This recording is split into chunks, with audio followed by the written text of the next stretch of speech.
এগুলো এভাবে অন্যায়ের প্রতিবাদ এভাবে হবে না। অন্যায়ের প্রতিবাদ হলো প্রকাশ্যে আসেন দেখে ময়দানে নেবে কার কতটুকু রয়েছে ক্ষমতা। এখন আপনি জুমার খুতবা দিয়েছি, এরপর আপনি দাঁড়িয়ে বলেন জুমার শেষে ইমাম সাহেব এই বাক্যটা আপনি বলেছিলেন, এখন উত্তর চাই। সরাসরি আপনাকে হাদিস থেকে উত্তর দেবো, সরাসরি কোরআন থেকে আপনাকে উত্তর দেবো। যেদিন উত্তর দিতে পারবো না সেদিন এই মেম্বার থেকে ত্যাগ করে অন্য কোনো পথ অবলম্বন করবো। আপনি দাঁড়িয়ে বলেন আজকে রেফারেন্স সহ দেবো। মানুষের সাথে মুনাফিকি করবেন না, মানুষের সাথে মুনাফিকি আচরণ করবে না। এর জন্য আমি বলেছি তাকে তার বাপ মুনাফিক, তার বংশ মুনাফিক, তার 14 গোষ্ঠী মুনাফিকের কথাই সত্য। অন্যায়ের প্রতিবাদ করতে হবে। চলেন মজার আড্ডাতে কে কত প্রতিবাদ করতে পারে, চলেন আজকেই যাবো প্রতিবাদ করার জন্য। আমি সহ থাকবো আপনার সাথে। চলেন আজকে যেখানে জুয়া খেলছেন সেখানে আমি যাবো, আমাকে সহ নিয়ে যাবেন। আমি সামনে থাকবো, আপনি পিছনে থাকেন। চলেন, কেউ বার হবেন, কেউ বার হবেন। আজকে জুয়ার আড্ডাকে ভেঙে দেবো, আজকে মজার আড্ডাকে ভেঙে দেবো। সামনে থাকবো আমি, পিছনে থাকবেন আপনি। যা কথা বলা লাগে আমি বলবো, পিছনে আপনারা শুধু সাপোর্ট করবেন। আর পিছন থেকে আমাকে যখন ছেড়ে চলে যাবেন তখন আমার পিঠে বাড়ি করবে, সেটা আল্লাহর জন্য আমরা শুরু করবো। চলেন আজকেই চলেন। যে বাক্য আজকে জুমার খুতবায় আমরা বলে দিলাম, সেই বাক্যের উপর অটল থাকেন, কায়েম থাকেন, বারকরার রাখেন। যে ইমাম সাহেব চলেন, আমরা আপনাদের সাথে রাজি রয়েছি। আপনি রাজি মানে কি আমরাও রাজি। চলেন আজকে জুমার আড্ডাটা ভেঙে দিই। যাবে না, কেউ যাবে না। কেউ অন্যায় করতে যাবে ভাই, অন্যায় করতে যে আমরা মাতৃভূমি ছাড়বো, পিঠে আঘাত খাবো, পিঠ দিয়ে আঘাত করবে, আরো মানুষ গালিগুলো শুনতে যাবো, জি না, ওটা প্রতিবাদ করার প্রয়োজন নেই। সালাত আদায় করে লাভ হবে না, হবে না। সালাত আদায় করবে কি হবে? সালাত আদায় করবে। ছেলে জুয়া খেলছে, মদ খাচ্ছে, তার প্রতিবাদ নেই। ছেলে জুয়া খেলছে, মদ খাচ্ছে, তার প্রতিবাদ নাই। গ্রামবাসী অন্যায় কাজ করছে, অন্যায়ের বিরুদ্ধে কেউ উঠে দাঁড়াবে না। সালাত আদায় করে কি হবে ভাই? কিচ্ছু হবে। সালাত আদায় করুন, সাজদাগুলো থাকলে চলে গেল, লাভ কিছু করতে পারবেন না। অন্যায়ের প্রতিবাদ করতে শিখুন। এক ভাই যদি প্রতিবাদ করছেন, তার এক ভাবে চলো তোমাকে প্রতিবাদ করতে হবে। আরেকজন বলছে তোমাকে প্রতিবাদ করতে হবে, তুমি ওই প্রতিবাদ করো, আমি প্রতিবাদে দিই। আমি অন্যায়ের বিরুদ্ধে উঠে দাঁড়াবো না, তুমি যা করো আমি করো। জনগণ বলছে তুমি করো, আমি করবো না। আল্লাহ হুযায়ফা রাদিয়াল্লাহু তাআলা আনহু বলেছেন, রাসূল সাল্লাল্লাহু আলাইহি ওয়াসাল্লাম বলেছেন যে অবশ্যই অবশ্যই তোমরা সৎ কাজের আদেশ করবে, ভালো কাজের আদেশ দিবে, অন্যায় কাজের নিষেধ প্রদান করবে। আর তোমরা যদি না করো তাহলে আল্লাহ সুবহানাহু ওয়া তাআলা তোমাদের উপর শাস্তি প্রেরণ করবেন, আযাব দিবেন, আযাব। তারপরে তোমরা বলবে সুম্মা ইয়াদউনাহু, দোয়া করবে, আল্লাহর উপর খুব দোয়া করবে, আল্লাহ ক্ষমা করে দাও, আল্লাহ মাফ করে দাও, বালা দূর করে দাও, বিপদ দূর করে দাও, বালা মুসিবত দূর করে দাও, বন্যা দূর করে দাও, আল্লাহ যাবতীয় দূর করে দাও। আল্লাহ বলছে ফালা ইস্তাজাবাকুম, তোমাদের দোয়া কবুল হবে না। তোমাদের দোয়া কি হবে না? কবুল হবে না। তোমরা দোয়া করবে যে আমরা আযাবে লিপ্ত হয়েছি, আযাবে মুবতালা হয়েছি, আমাদের তুমি ক্ষমা করে দাও, মাফ করে দাও, দয়া করে দাও। আল্লাহ বলছে ফালা ইস্তাজাবাকুম, তোমরা দোয়া করো, তোমাদের দোয়া কবুল হবে না। অন্যায় করে অন্যায়ের প্রতিবাদ করতে শিখুন, ইনশাআল্লাহ আপনার সালাত আদায় করে লাভ হবে। عن ابي سعيد الخدري رضي الله تعالى عنه قال قال رسول الله صلى الله عليه وسلم, আবু সাঈদ খুদরী রাদিয়াল্লাহু তাআলা আনহু বলেন রাসূল সাল্লাল্লাহু আলাইহি ওয়াসাল্লাম বলেছেন, আফজালুল জিহাদি কালিমাতু আদলিন ইনদা সুলতানিন জাইরিন আও আমিরিন জাইরিন। আবু সাঈদ খুদরী রাদিয়াল্লাহু তাআলা আনহু বলেন রাসূল সাল্লাল্লাহু আলাইহি ওয়াসাল্লাম বলেছেন যে সবচেয়ে উত্তম জিহাদ হচ্ছে, সবচেয়ে উত্তম জিহাদ হচ্ছে যে জালিম শাসকের নিকটে হক কথা বলা। কার নিকটে হক কথা বলা? লোকটি কোনটা? মাস্তান, লোকটি অনেক সম্মানিত ভদ্র মানুষ। এখন সরকার, দেশের সরকার, এর সঙ্গে কথা বলা হবে না, এর সঙ্গে কথা বলতে হবে, এর সঙ্গে কথা বলা যাবে না। রাসূল বলছেন এই সবচেয়ে বড় জালিম, সবচেয়ে বড় অত্যাচারী, সবচেয়ে ক্ষমতাশালীর ব্যক্তির নিকটে হক কথা বলা, সত্য কথা বলা, এটা হচ্ছে সর্বোত্তম জিহাদ। জিহাদের ময়দানে তলোয়ার নিয়ে নেমে গেছেন, জিহাদের ময়দানে মারামারি করবেন, ওটা উত্তম জিহাদ নয়।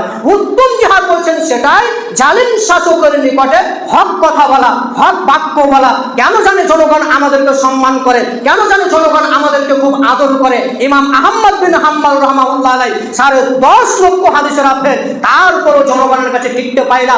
মানুষ যেমন কুকুর মারা করে মারে, এরপরে যেরকম ছেঁচড়ে নিয়ে বেড়ায়, ইমাম আহমদ বিন হাম্বল এত বড় মানুষ, 10 লক্ষ হাদিসের হাফেজ, এরপরও জনগণের কাছে সম্মান পায় না। আমরা সম্মান পাই, জনগণ আমাদেরকে সুন্দর খেতে দেয়, জনগণ আমাদের সুন্দর থাকতে দেয়। ইমাম আহমদ বিন হাম্বল 10 লক্ষ হাদিসের হাফেজের জায়গা হয় না, স্থান হয় না, আমাদের কিভাবে স্থান হয়? হাদিস শাস্ত্রে তার জামানা নয়, এখন পর্যন্ত যতগুলো আছে, যতগুলো আছে, এত বড় বিদ্বান, এত বড় বিদ্বান আর পৃথিবীতে কেউ জন্ম নিবে না। সেটা হচ্ছে ইমাম আহমদ বিন হাম্বল। এই ব্যক্তির পায়ে দড়ি বেঁধে কুকুর মারা করে ছিঁড়ে নিয়ে যাওয়া হচ্ছে। আমাদেরকে জনগণ সম্মান করছে, এত বড় মানুষের সম্মান, এত বড় মানুষের সম্মান হয় না। তারা ছিল প্রতিবাদী, তারা ছিল অন্যায়ের বিরুদ্ধে রুখে ছিলেন, আর অন্যায়ের বিরুদ্ধে রুখার কারণে তাদের শাস্তি হয়েছিলেন। এরপরে দেখেন, জাবের রাদিয়াল্লাহু তাআলা আনহু বলেন, রাসূল সাল্লাল্লাহু আলাইহি ওয়াসাল্লাম বলেছেন যে সৎ কাজের আদেশ করবে, এবং হামজা ইবনে আব্দুল মুত্তালিব, মানে জাবের রাদিয়াল্লাহু তাআলা আনহু বলেছেন, রাসূল সাল্লাল্লাহু আলাইহি ওয়াসাল্লাম বলেছেন যে সেই ব্যক্তি শহীদের মর্যাদা পাবে হামজা ইবনে আব্দুল মুত্তালিবের মতো, মানে শহীদদের মর্যাদা হচ্ছে হামজা ইবনে আব্দুল মুত্তালিব। তো এই ব্যক্তির মতো কেউ যদি মর্যাদা লাভ করতে চায়, তাহলে সে অত্যাচারী শাসকের নিকটে যাবে। কার নিকটে যাবে? অত্যাচারী, যার ক্ষমতা রয়েছে, যার দক্ষতা চলে, যার দ্বারা গ্রাম চলে, যার দ্বারা সবকিছু চলে, তার নিকটে যাবে। সে অন্যায় করছে, সে ভুল করছে, তার নিকটে যাবে। সেই ব্যক্তি যদি হামজা ইবনে আব্দুল মুত্তালিবের মতো মর্যাদা লাভ করতে চায়, শহীদের মর্যাদা লাভ করতে চায়, তাহলে ওই ব্যক্তির নিকটে যাবে। এরপরে বলবে আমার আবু সৎ কাজের আদেশ করবে, এই শোনো, তুমি এটা করছো তোমার নয়, এটা তুমি ভালো, মানে আমার আবু আগে সৎ কাজের আদেশ করবে, সালাত আদায় করো, যাকাত প্রদান করো, ভালো কাজের কথা বলবে। এরপরে রাসূল সাল্লাল্লাহু আলাইহি ওয়াসাল্লাম বলছে ওয়ানাহাহু, অসৎ কাজে নিষেধ করবে, শোনো তুমি এই কাজ করছো, এটা ভুল করছো, তোমার এ দ্বারা এটা জনগণ তোমার পছন্দ করছে না, এটা তুমি ভুল করছো। তুমি মসজিদ সেক্রেটারি আছো, মসজিদ সভাপতি আছো, মসজিদ কমিটি আছো, মাদ্রাসা কমিটি, জনগণ এটা পছন্দ করে, এটা ভুল হচ্ছে তোমার, এটা ছেড়ে দাও। ওয়ানাহাহু, এটা ত্যাগ করো, এটা করা যাবে না। এটা বললো ফাকাতালাহু, তাকে হত্যা করলো। এটা জালেম শাসকের নিকটে ভালো কথা বললো, অসৎ কাজের নিষেধ প্রদান করলো, অন্যায়ের বিরুদ্ধে রুখে দাঁড়ালো, ফাকাতালাহু, এরপর তাকে হত্যা করলো। এই ব্যক্তি হামজা ইবনে আব্দুল মুত্তালিবের মতো শহীদের মর্যাদা পাবে। কে করেছেন ভাই? কেউ করে। আজকে রাস্তা বন্ধ, রাস্তা চলাচলের রাস্তা বন্ধ করে দিয়েছেন, কাটা দিয়ে দিয়েছেন, আরো কিছু দিয়ে দিয়েছেন। রাস্তা বন্ধ করে মানুষ আর যাতায়াত করবেন, মানুষ আর চলাফেরা করবেন। এখন রাস্তাতে বাম দিয়ে, কাটা দিয়ে, যাবতীয় জিনিস দিয়ে দিয়েছেন। এখন কেউ প্রতিবাদ করলো না। কি করলো না? কেউ প্রতিবাদ করলো না। কেন প্রতিবাদ করলে না? ও বলছে যে ও রাস্তা দিয়ে হাঁটবে, ও প্রতিবাদ করবে, আমাদের প্রয়োজন নাই। আর আমাদের যখনই প্রয়োজন নাই বলছে, তখন সমাজ যেছে পিছিয়ে, সমাজ পিছিয়ে গেছে। যখনই বলছে তুমি করো, আমি নেই, তখন সমাজ পিছিয়ে যাচ্ছে, আগে যাচ্ছে না, সমাজ পিছিয়ে যাচ্ছে। আমরা দিন দিন দেখছি যে এটা অন্যায়, এটা অন্যায়, এটা অন্যায়, তারপরে দেখছি যে আমরা অন্যায়ের প্রতিবাদ করছি না। মানে সমাজ যখন আগে কেউ ঠেলে দিয়ে যাচ্ছে, তখন জনগণ বলছেন যে আগে যাওয়া যাবে না, চলো পিছিয়ে চলো, আবার হুকুম আসবাদ হুকুম, বাপ দাদা যা করেছে তাই করো, এটা খাটা যাবে না। তো রাস্তায় কাটা দেওয়া, রাস্তায় বন্ধ করে একটা প্রতিবাদ কে করবে? কে করবে ভাই? গোটা এলাকাবাসী করবে, যত সম্ভব হয়। যে দেখবে সেই প্রতিবাদ করবে, যে দেখবে সেই প্রতিবাদ করবে। আপনার রাস্তা আপনি বাম দিতে পাবেন না। যেখানে মানুষ চলাচল করে, চলাফেরা করে, ওই রাস্তা কাঁটা দিয়ে বন্ধ করতে পারেন না, ওই রাস্তা কাঁটা দিয়ে বন্ধ করতে পারেন না। শুনে রাখো জনগণ, ওই যে রাস্তাতে কাঁটা দিয়ে বন্ধ করেছ, যেখান দিয়ে মানুষ জনগণ চলাফেরা করে, রাস্তা দিয়ে মানুষ চলাফেরা করে, এই রাস্তা কাঁটা দিয়ে বন্ধ করে দিয়েছ। মনে ভেবেছো এই রাস্তাটা আমার বাবার, মনে ভেবেছো এই রাস্তাটা আমার বাপের। শুনে রাখো, ওই রাস্তা তোমার বাপের নয়, ওই রাস্তা হচ্ছে সারা পৃথিবীর মানুষ সেখান দিয়ে চলাফেরা করবে। তুমি রাস্তাতে কাঁটা দিয়ে বন্ধ করে তোমার রাস্তা বলে তুমি বন্ধ করে দিবে, এটা শরীরে তুমি নিবে না। রাস্তা চলাফেরা করবে, এখন মানুষ যাতায়াত করছে, তুমি মনে ভাবছো এটা আমার বাপের রাস্তা, আমি কাঁটা দিয়ে বন্ধ করে দেবো, মানুষ চলাচল করবে না। ওটা তোমার বাপের রাস্তা নয়, ওটা তোমার রাস্তা নয়, ওটা সারা পৃথিবীর মানুষের রাস্তা। ওই রাস্তা দিয়ে সারা পৃথিবীর মানুষ চলাচল করবে, ওই রাস্তা দিয়ে সারা মানুষ চলাচল করবে। এখন যদি রাস্তা বন্ধ করলে গুনাহগার হতে হবে, গুনাহগার হতে হবে। চলেন আর অন্যায়ের প্রতিবাদ কিভাবে করবেন একটু বিশ্লেষণ করি। আবু সাঈদ খুদরী রাদিয়াল্লাহু তাআলা আনহু বলেন, রাসূল সাল্লাল্লাহু আলাইহি ওয়াসাল্লাম বলেছেন যে তোমরা সৎ কাজের আদেশ করবে, অসৎ কাজের নিষেধ প্রদান করবে। মান রাআ মিনকুম ফালিয়ুগাইয়ির বিয়াদিহি, তোমাদের যদি ক্ষমতা থাকে, আমার ক্ষমতা রয়েছে, শক্তি রয়েছে, হাত দ্বারা বল প্রয়োগ করবে, হাত দ্বারা রোখার চেষ্টা করবে, এটা করতে দেওয়া যাবে না। হাতে ক্ষমতা রয়েছে, হাত দ্বারা নিষেধ করবে। ফাইন লাম ইয়াস্তাতি, সম্ভব না হয়, হাত দ্বারা রোখা যাবে না, হাত দ্বারা করা যাবে না, বিভিন্ন পরিস্থিতি দ্বারা হাত দ্বারা কাজ করা যাচ্ছে না, তখন কি করবেন? ফাবিলিসানিহি, মুখ দ্বারা তার প্রতিবাদ করবেন, জুবান দ্বারা তার প্রতিবাদ করবে। ফাইন লাম ইয়াস্তাতি, যদি তার মুখ দ্বারা সম্ভব না হয়, ভাবে কলবিহি, তাহলে সে অন্তর থেকে ঘৃণা করবে। অন্তর থেকে কি ঘৃণা করবেন? তাকে ঘৃণা করবে? জি না, তার কাজকে ঘৃণা করবে, তার কাজ। ওয়াযালিকা আযাফুল ঈমান, এটা হচ্ছে দুর্বল ঈমান। আপনাকে ঘৃণা নয়, তার কাজকে ঘৃণা করতে হবে। আর তার কাজকে ঘৃণা করা মানে তাকে ঘৃণা করা। অতএব তাকে দাওয়াত দিতে থাকতে হবে। আর তার কাজ যেটা করছে, সেই কাজটা অন্যায় হচ্ছে, সেই কাজটা ভুল হচ্ছে, সেই কাজটা অন্যায় করছে, তার মানে মদের আড্ডা ভেঙে দেওয়ার আমাদের ক্ষমতা রয়েছে। এই জুয়ার আড্ডাকে ভেঙে দেওয়া আমাদের হাতে ক্ষমতা রয়েছে, হাত দ্বারা রুখবেন। সম্ভব হচ্ছে না। জুয়ার আড্ডাকে হাত দিয়ে ভেঙে দেওয়া, মদের আড্ডাকে হাত দিয়ে ভেঙে দেওয়া, অন্যায় রাস্তা থেকে কাটাকে তুলে ফেলে দেওয়ার হাত দ্বারা সম্ভব হচ্ছে না, মুখ দ্বারা বলবেন, মুখ দ্বারা সম্ভব হচ্ছে না, তাহলে তুমি তোমার অন্তর থেকে তাকে ঘৃণা করবেন। ওয়াযালিকা আযাফুল ঈমান, এটা হচ্ছে দুর্বল ঈমানের পরিচয়।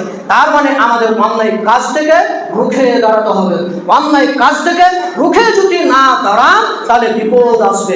এবং অন্য হাদিস আছে যে মানুষ সালাত আদায় করছে, সালাত আদায় করছে, এরপরে কাউকে ভালো কাজের আদেশও করছে না, অসৎ কাজের নিষেধও করছে না, মানে কেউ কাউকে নিষেধ করছে না। রাসূল সাল্লাল্লাহু আলাইহি ওয়াসাল্লাম বলেছেন ওই ব্যক্তি জাহান্নামে যাবে, ওই ব্যক্তি সালাত কবুল হবে না, ওই ব্যক্তি সালাত কবুল হবে না। আরো বিবাহতে গান বাজনা বাদ্যযন্ত্র বাজে, পরিবার থেকে প্রতিবাদ করে নিয়ে আরো গ্রামের সরকার থাকবে, গ্রামের নেতা থাকবে, যারা গ্রামের মাথা মুখিয়া এরা যারা থাকবে, এরা সকল মিলে একটা প্রতিবাদ করুন, দেখি সমাজ পরিবর্তন হয়।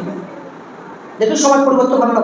মসজিদ কমিটি থেকে নিয়ে, সরকার থেকে নিয়ে, গ্রামের নেতা, গ্রামের মুখিয়া, গ্রামের চেয়ারম্যান যতগুলো আছে, এরা যদি সংশোধন হয়ে যায়, সমাজের জন্য কিছুটা ভাবে, অন্যায়ের প্রতিবাদ এরা যদি করে, সমাজ পরিবর্তন হবে। কিন্তু যাকে গ্রামের নেতা, গ্রামের চেয়ারম্যান, গ্রামের কিছু রেখেছেন, সেই হচ্ছে চোর, তার আখলাক ভালো নয়, তার চরিত্র নোংরা, সে নেশা খায়, মদ খায়, অন্যায় কাজ করে, লম্পট, হারামখোর, লুচ্চা, যত কাজ আছে তার দ্বারা সম্ভব, তার দ্বারা করা সম্ভব, সে করেছে, সে মানুষের জন্য কি প্রতিবাদ করবে ভাই?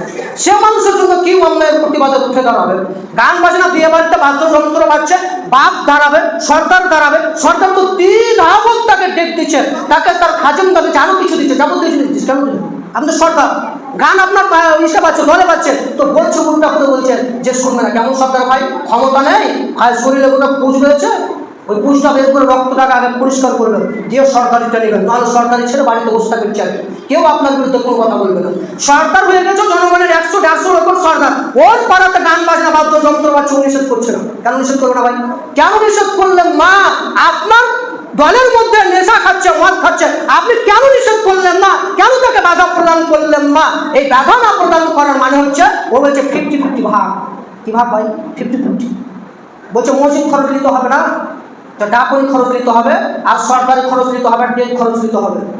কত সরকার আছে জানেন? বলছে মসজিদ খরচ নেই। আরে ভাই হাদিসে তো কিচ্ছু নেই, মসজিদ খরচ নেই, সরকার খরচ নেই, ডাকনি, দায়িত্ব সব বাদ, সমস্ত কিছু বাদ। তো বলছে মসজিদ খরচ নিতে হবে না, ডাকনি খরচ, 10 খরচ, কি খরচ, দায়িত্ব খরচ, এই খরচ, ওই খরচ, খরচ করতে করতে খরচের শেষ নেই ভাই। ওগুলো সব ঠিক আছে, মানে ওই যতটা ভাগ রয়েছে না, প্রতি ভাগ আছে। গান বাজনা বাদ্যযন্ত্র বাজবে, সেখানে নিষেধ করতে যাবে, ফেরতার সময় টাকা চুরি করা হবে না, খালের টাকা চুরি করা হবে না, এই জন্য তো তাকে নিষেধ করবে। কেন নিষেধ করবে না? সরকার আপনাকে কাল কিয়ামতের মাঠে আগে খাড়ো করাবে, সর্বপ্রথম আপনাকে খাড়ো করাবে, এরপর আপনাকে জিজ্ঞাসা করাবে তুমি 10 জন মানুষের সরকার ছিল, কি করেছো, কি করেছো? তোমার দলে তুমি মদ খেতে সাহায্য করেছিলে, তোমার দলে তুমি গান বাজনা বাদ্যযন্ত্র সাহায্য করেছিলে, জিততে পারবে না ভাই, জিততে পারবে না। সাবধান, সতর্কতা অবলম্বন করবেন। ক্ষমতা আছে প্রয়োগ করেন, ভালো কাজও করবেন, খারাপ কাজও করবেন না। যাকে তাকে মেরে দেবেন, ক্ষমতা আছে বলে এটা যেতে না হয়, যাকে তাকে অন্যায় করে দেবেন, এটা যেতে না হয়।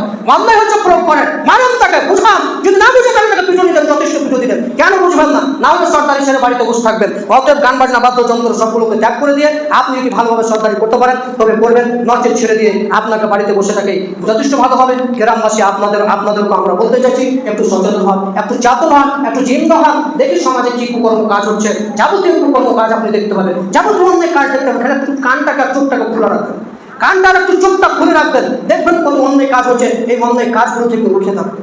আপনি মনে করছেন যে আমি অন্যায় করছি, তো আল্লাহ রাসূল সাল্লাল্লাহু আলাইহি ওয়াসাল্লাম বলছেন যে অন্যায় যদি কেউ না রুখে বা খারাপ কাজ হচ্ছে যদি না করে, গোটা গ্রামবাসীকে আল্লাহ ধ্বংস করে দেবে, গোটা গ্রামবাসী কি করে দেবে? আল্লাহ ধ্বংস করে দেবে। সকলে একটু চোখ কান খোলা রাখবেন, অন্যায়ের প্রতিবাদ করুন, ইনশাআল্লাহ আপনাদের সমাজ, আপনাদের পরিবেশ আগে বেড়ে যাবে। যদি আপনারা অন্যায়ের প্রতিবাদ না করেন, সমাজ পিছনে যাবে।